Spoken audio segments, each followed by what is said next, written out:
6 విషయంలో రాష్ట్ర ప్రభుత్వం వైఖరిని స్పష్టం చేయాల్సిందిగా ఈరోజు సుప్రీంకోర్టు రాష్ట్ర ప్రభుత్వానికి ఇచ్చినటువంటి నోటీసు సీఎం రేవంత్ రెడ్డి గారికి వారి ప్రభుత్వానికి ఒక చెంపపెట్టు లాంటిది.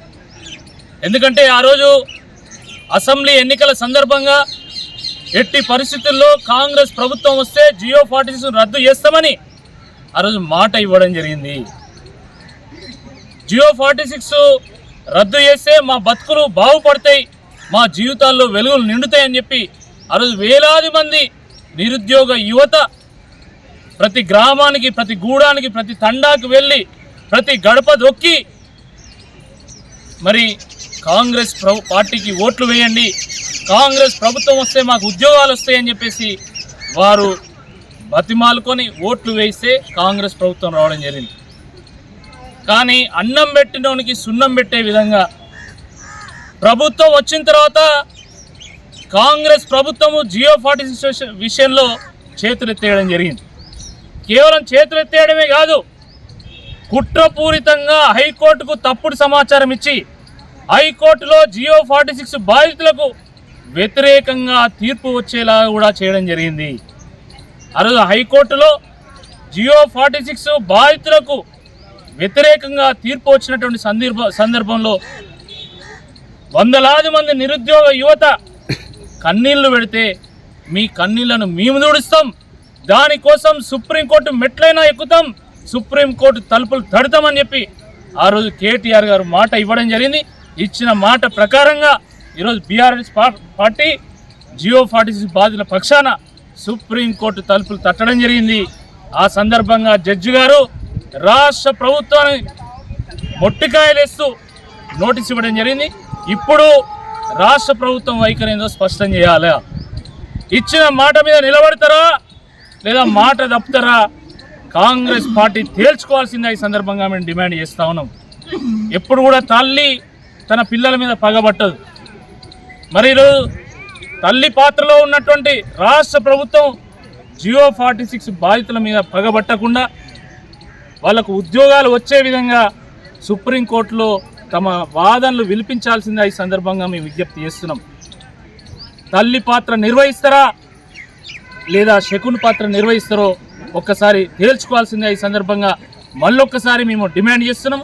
అదేవిధంగా రాష్ట్ర వ్యాప్తంగా ఉన్నటువంటి జియో 46 బాధితులందరూ కూడా మేము పిలుపునిస్తున్నాం. ఎవ్వరు కూడా ఆధారపడాల్సినటువంటి అవసరం లేదు, ఎవ్వరు కూడా విచారపడాల్సినటువంటి అవసరం లేదు. మీ పక్షాన పోరాటం చేయడానికి మేము సిద్ధంగా ఉన్నాం.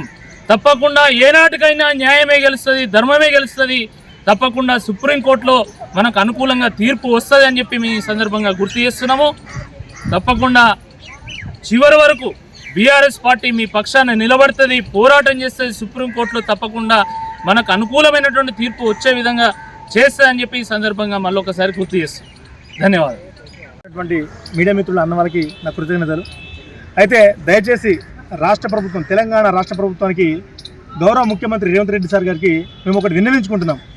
ఎందుకనంటే మేము సుప్రీంకోర్టుకు వచ్చేంత వరకు మా మిత్రులకి మేము చెప్పలేదు, దానికి వాళ్ళు మమ్మల్ని క్షమిస్తారు. ఎందుకనంటే కనుక మేము ముందే అని చెప్పేసి మేము వస్తే మీరేదో ప్రీ ప్లాన్ చేస్తున్నారు, మమ్మల్ని ఇక్కడ రానియకున్నటువంటి అడ్డుపడేటువంటి కార్యక్రమాలు చేస్తారని చెప్పేసి మేము ఈ రోజున మాకు రాకేష్ రెడ్డి అన్న మాకు చాలా అంటే చాలా సహాయం చేశారు.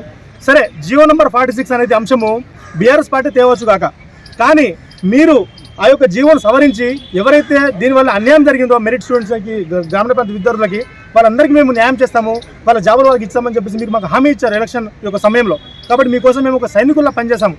ఈ రోజు మీ అందరూ తెలుసు, శిరోబ్ సార్ కూడా చెప్పాడు, జియో నెంబర్ 46 అనేది గ్రామీణ ప్రాంత విద్యార్థులకు ఒక ఉరితాడు లాంటిది చెప్పేసి మాట్లాడాను. కాబట్టి మేము ఆ నమ్మకంతోనే మేము మీకు విజయం అందించాము. కానీ తీరా మీరు అధికారంలో సింహాసనం ఎక్కిన తర్వాత మమ్మల్ని మీరు తుంగరా తొక్కి మా యొక్క బతుకులతో మీరు ఆడుకున్నారు. కాబట్టి ఆ రోజున హైకోర్టులో ఎప్పుడైతే ఆ కోర్టును డిస్మిస్ చెప్పేసి అనేసారో ఆ రోజున బోర్లు ఏడ్చినప్పుడు మేము ఇక వదిలేస్తామని అనుకున్నాము.